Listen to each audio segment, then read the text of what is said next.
रीनोवैस्कुलर disease. अब देखिए आपने ना एक सिंपल रूल याद रख लेना है कि जब भी आप लोगों की किडनीज की तरफ प्रॉपर ब्लड जा रहा होता है ना, तो आपकी किडनीज नॉर्मल फंक्शन कर रही होती हैं। लेकिन जब भी आपकी किडनीज की तरफ ब्लड जो है वो कम जाएगा, डिक्रीज्ड ब्लड फ्लो होगा टुवर्ड्स द किडनीज, तो आपकी किडनी ये काम नहीं चाहती कि मेरी तरफ जो है वो ब्लड कम आए। तो हमारा एक सिस्टम एक्टिवेट हो जाता होता है, उस सिस्टम को हम कहते होते हैं रास system, renin angiotensin aldosterone system.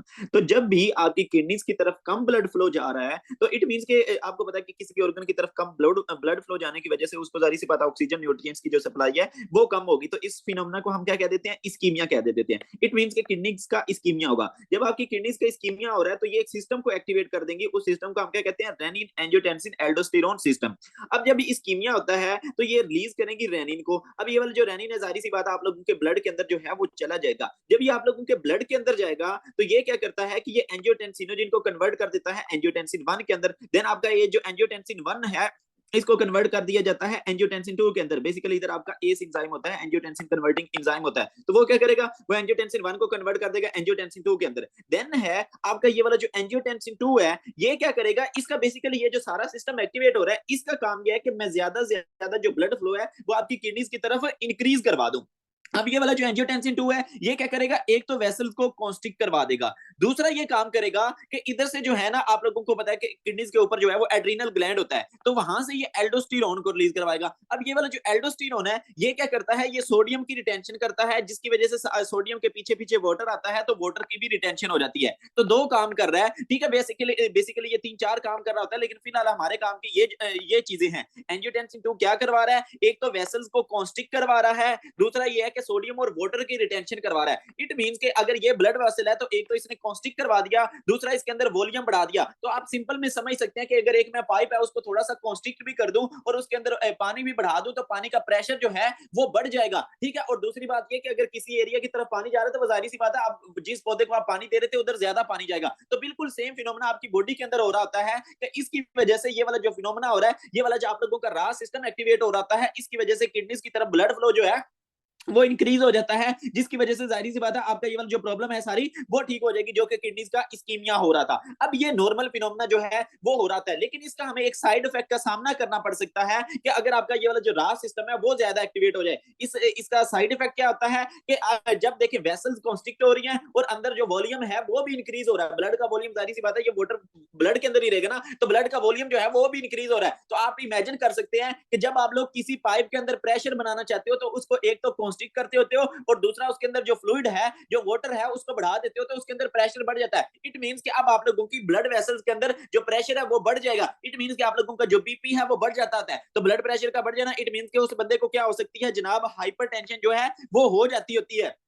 ये कब हो रहा है, जब आपका जो रास सिस्टम है वो बहुत ज्यादा एक्टिवेट हो रहा है। नॉर्मली ऐसा नहीं होता। नॉर्मली जब ये वाला सारा फिनोमेना होता है ना, तो जैसे ही ब्लड फ्लो नॉर्मल होगा ना आप लोगों की किडनीज की तरफ, जैसे ही इधर इस्कीमिया जो है वो खत्म हो जाएगा, तो आपका रेनिन का रिलीज भी जो है ये खत्म हो जाता है। लेकिन ये क्या है कि अगर आपका रेनिन रिलीज होता रहे, आपका रास सिस्टम एक्टिवेट होता रहे, आपका एल्डोस्टेरोन रिलीज होता रहे, वेसोकॉन्स्ट्रिक्शन होती रहे, तो बहुत ज्यादा जो है वो हाइपर टेंशन हो जाती होती है। तो ये काम हो रहा था। अब बात आती है, हम अपने बात करना चाहेंगे रीनोवैस्कुलर डिजीज की। अब देखिए जो रीनोवैस्कुलर डिजीज है, इसके अंदर प्रॉब्लम क्या हो रही है कि आपकी जो आपकी किडनीज की तरफ कौन ब्लड लेके आ रहा था, जाहिर सी बात है जो रीनल आर्टरी है वो हमारी किडनीज की तरफ ब्लड ब्लड जो है वो लेके आ रही थी। अब इसको मैं तीन पार्ट्स के अंदर डिवाइड कर देता हूँ। ये मैं कहता हूँ कि प्रोक्सिमल पार्ट आ गया, ये वाला जो पार्ट है प्रोक्सिमल कह रहा हूँ। इससे आगे जो है ये सारा जो है वो मिडल आ गया, और देन आगे जो है वो डिस्टल पार्ट आ गया। तो इधर से जाहिर सी बात है आपका जो ब्लड है वो गुजर रहा होता है। अब अगर क्या होगा, अगर आपकी ये वाली जो रीनल आर्टरी है इसकी स्टेनोसिस हो जाएगी, ये तंग हो जाएगी।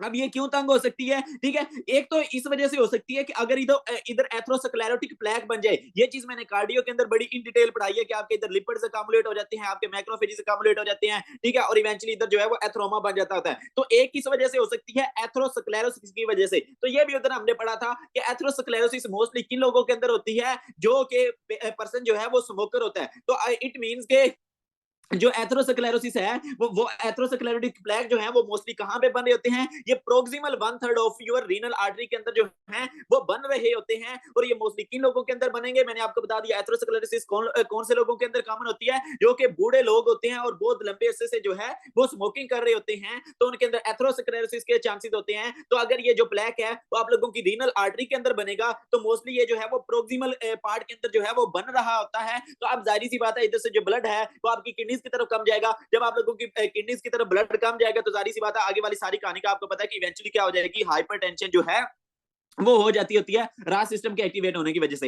एक तो इस वजह से ये वाली जो स्टेनोसिस हो रही है रीनल आर्टरी की, दूसरा किस वजह से हो सकता है कि अगर आपका फाइब्रोमस्कुलर डिस्प्लेसिया हो जाए। डिस्प्लेसिया का मतलब होता है एबनॉर्मल ग्रोथ, फाइब्रोमस्कुलर मींस के फाइबर्स और मसल्स। तो अगर क्या होगा, अगर आप लोगों की ये वाली जो वेसल वॉल के फाइबर्स और मसल्स हैं वो क्या करना शुरू कर दें, वो एबनॉर्मली ग्रो करना शुरू कर दें, तो इसकी वजह से भी क्या हो रहा है, आप देख सकते हैं कि वेसल का जो ल्यूमन है तो वो क्या हो रहा है, कम हो रहा है। जब आपकी वेसल का ल्यूमन कम हो रहा है तो जाहिर सी बात है आप लोगों की किडनीज की तरफ ब्लड कम जाएगा, किडनीज का इस्कीमिया हो जाएगा होएगा और इवेंचुअली जो है वो हाइपरटेंशन हो जाती है। लेकिन आपका ये जो फाइब्रोमस्कुलर डिस्प्लेसिया है ये आपने एफ से याद रख लेना है कि ये मेनली जो है वो फीमेल्स के अंदर होता है। और दूसरी बात ये कि ये जो है ये लास्ट जो पार्ट होता है आपकी रीनल आर्टरी का, मींस के ये वाला जो पार्ट है ना दूसरा डिस्टल 2/3 मेनली वहां पे फाइब्रोमस्कुलर डिस्प्लेसिया हो रहा है। ठीक है, तो ये आपने याद रख लेना है। मैंने इसको कैसे याद रखा हुआ है कि फॉर एग्जांपल जब बंदा स्मोक करता है तो मतलब मैंने वैसे सिंपल सा कंसेप्ट बनाया हुआ है। तो जाहिर सी बात है ये वाली जो स्मोक है वो आएगी तो पहले प्रोक्सिमल पार्ट को डैमेज करेगी, तो इधर जो है वो एथेरोस्क्लेरोसिस हो जाती होती है। तो अगर आपको ये चीज याद रहेगी देन जाहिर सी बात है जो डिस्टल पार्ट है वहां पे क्या हो रहा है,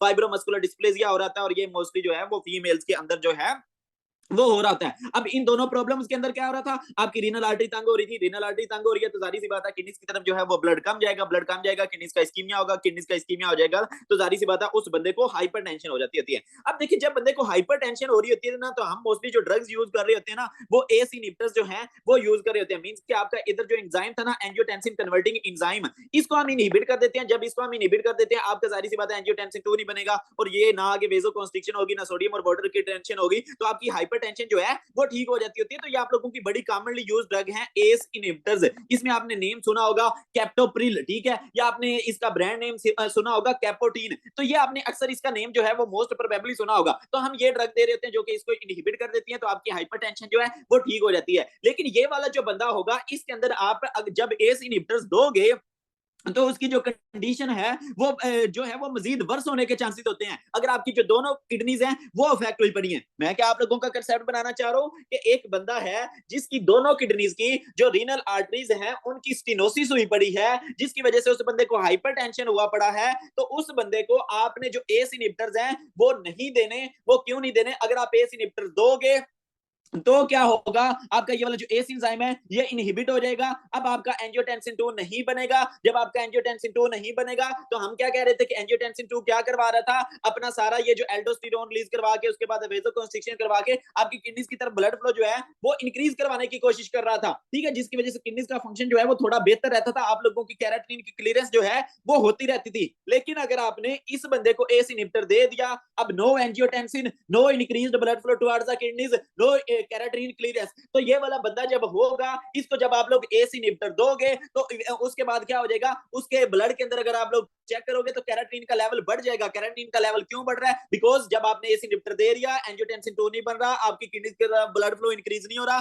ब्लड फ्लो इंक्रीज नहीं हो रहा तो जाहिर सी बात है आपकी किडनीज कैराटिन को फिल्टर नहीं करेंगी तो ब्लड के अंदर कैराटिन का लेवल जो है वो ज्यादा हो जाता होता है। इट मींस आपको क्या पता चल गया, मैंने एस इनहिबिटर्स, मैंने आर्ब्स, ठीक है, मैंने जो आर्ब्स हैं वो भी नहीं देने होते, ये होते हैं एंजियोटेंसिन रिसेप्टर ब्लॉकर्स, आर्ब्स इनको हम कहते होते हैं। ठीक है, वेलसार्टन लुसार्टन वगैरह ये सारी आप लोगों की जो ड्रग्स हैं वो इसके अंदर आ जाती होती हैं। तो आपने इसके अंदर आर्ब्स भी नहीं देने होते। उसके बाद आप लोगों की रेनिन इनहिबिटर्स मींस के जो इस रेनिन को इनहिबिट कर रहे होते हैं। ठीक है, तो इन सबको आपने नहीं देना होता। अगर आप दोगे तो इवेंचुअली उसके अंदर जो कैराटिन का लेवल है वो ज्यादा हो जाएगा, बिकॉज आपको पता है कि अगर आपका ये सारे रास सिस्टम को इनहिबिट कर देते हैं तो अगर आपने रास सिस्टम को इनहिबिट कर दिया किडनी की तरफ ब्लड फ्लो कम जाएगा, कम जाएगा तो जाहिर सी बात है आपको पता चल गया कि उसके अंदर कैराटिन का जो लेवल है वो ज्यादा हो जाएगा, आपकी किडनी जो है वो अब क्लियर नहीं कर पाएंगी। ये इसके अंदर बड़ा जो है वो इंपॉर्टेंट कंसेप्ट आ गया। अब दूसरी बात आ जाती है, अब आ जाता है कि सर ये वाला जो बंदा है ये हमारे पास प्रेजेंट कैसे करेगा? तो प्रेजेंट कैसे करेगा? जाहिर सी बात है, ये वाला जो बंदा होगा, एक तो इसके अंदर क्या होगा, बीपी बढ़ा हुआ होगा, हाइपरटेंशन, बिकॉज आपको पता है किडनीज का इस्कीमिया हो रहा है, तो उसका जो बीपी है वो बढ़ा हुआ होगा।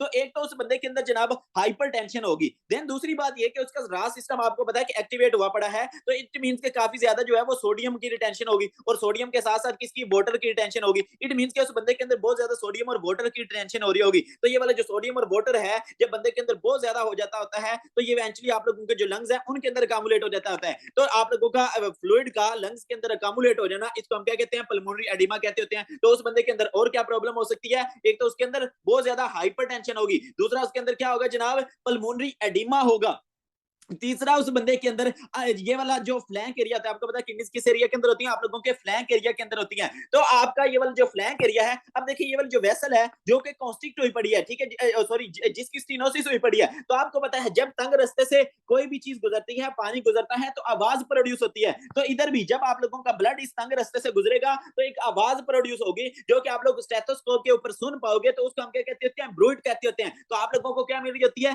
फ्लैंक ब्रूट मिल रही होती है। तो इट मींस कि अगर आपके पास एक पेशेंट, फॉर एग्जांपल मैं आप लोगों को एमसीक्यूज बना के बताता हूं, आपके पास जो है वो एक 60 साल का बंदा जो कि तकरीबन 30 साल से जो है वो स्मोकिंग कर रहा है, वो आपके पास प्रेजेंट कर गया है, उसके अंदर बहुत ज्यादा हाइपरटेंशन है, बीपी उसका बहुत ज्यादा हुआ पड़ा है, लाइक फॉर एग्जांपल मोस्टली जो है वो मोर देन 160 टू 100 आपको बीपी देगा, ये आप लोगों ने लिख लेना है कि बहुत ज्यादा बीपी होगा, मोर देन 160 टू 100 वो आपके पास प्रेजेंट कर गया है। देन जब आप लोग उस बंदे को आस्कल्टेट करते हो, तो उसका जो फ्लैंक एरिया है या जो उसका एपिगेस्ट्रिक एरिया है, वहां पे आपको ब्रूइट मिल जाती होती है, ठीक है। साथ में आप लोगों को लंग्स की प्रॉब्लम, पल्मोनरी एडिमा की वजह से ना आप लोगों को लंग्स की प्रॉब्लम भी दे सकता है। तो अगर इस तरह की सारी हिस्ट्री दे रहा है, तो आपने कहना है कि इस बंदे को क्या हुई पड़ी है, रीनल आर्टरी स्टीनोसिस हुई पड़ी है। देन आप लोगों से क्या पूछ सकता है कि क्या मैं इस बंदे को एस आप से या रेनिन इनहिबिटर दे सकता हूं, तो आपने कहना है नहीं दे, ये जो ड्रग्स हैं ये इस बंदे के अंदर जनाब कंट्रा इंडिकेटेड होती हैं। तो अब बात आ जाती है कि मैं इसको ट्रीट कैसे करूंगा। तो ट्रीट जारी सी बात है, मुझे क्या करना पड़ेगा, इधर जो है वो स्टंट डालना पड़ेगा। जब मैं स्टंट डाल दूंगा तो इधर ब्लड फ्लो जो है वो नॉर्मल हो जाएगा, तो आपका ये वाला जो सारा मसला है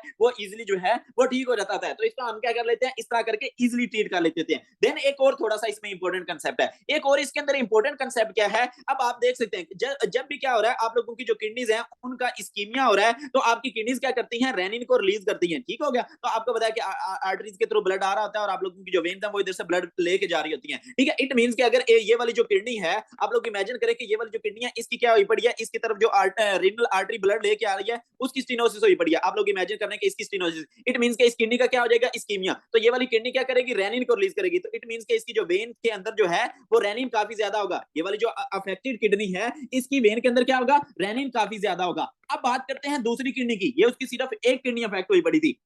अब मैं इधर क्या करता हूं, उसकी दूसरी किडनी बना देता हूं। अब उसकी जो दूसरी किडनी है ना वो बिल्कुल नॉर्मल है, उसकी तरफ बिल्कुल प्रॉपर जो है वो ब्लड आ रहा है, ठीक है। तो अब ये वाला जो रेनिन जब रिलीज होगा, तो ये आपको पता है कि सिस्टेमिकली एक्ट करेगा ना, तो ये आप लोगों की पूरी बॉडी के अंदर ये क्या कोशिश करेगा कि आप लोगों की किडनीज की तरफ ब्लड फ्लो इंक्रीज करने की कोशिश करेगा। तो जब ये ब्लड फ्लो इंक्रीज करने की कोशिश करेगा, तो ये जो अनअफेक्टेड किडनी होगी तो इसकी तरफ तो काफी ज्यादा ब्लड आना शुरू हो जाएगा, काफी नॉर्मल ब्लड आना शुरू हो जाएगा। तो जब इसकी तरफ नॉर्मल ब्लड जाएगा, बताओ ये वाली जो अनअफेक्टेड किडनी है ये रेनिन को रिलीज करेगी? नहीं साहब जी, ये रेनिन को रिलीज नहीं करेगी। तो अब मैं क्या करता हूं, दोनों की वेन से, ये वाली अफेक्टेड किडनी है, ये इस पे मैं ए लिख देता हूं, इसके पे मैं यू ए लिख देता हूं, मींस कि ये अनअफेक्टेड किडनी है। अब मैं एक अफेक्टेड किडनी की जो रीनल वेन है, इमेजिन करें कि ये इसकी रीनल वेन है, इसके अंदर इधर से सैंपल लेता हूं, एक ये अनअफेक्टेड किडनी की जो रीनल वेन है वहां से सैंपल लेता हूं, ब्लड का सैंपल लेता हूं। तो इट मींस कि रेनिन कौन सी के अंदर ज्यादा होगा, कौन सी रीनल वेन के अंदर ज्यादा होगा, जो कि अफेक्टेड किडनी रीनल वेन है। आपको पता है ना कि इधर से रेनिन रिलीज हो रहा है, जबकि जो अनअफेक्टेड किडनी है उधर तो प्रॉपर ब्लड फ्लो है, तो वो तो रेनिन को रिलीज नहीं करेगी, ठीक है। इट मींस आपको कैसे पता चल जाएगा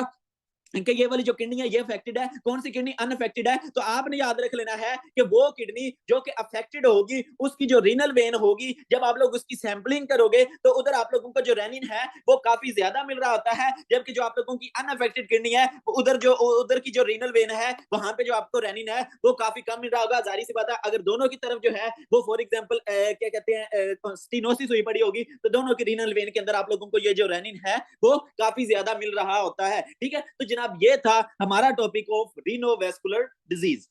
आगे चलते हैं।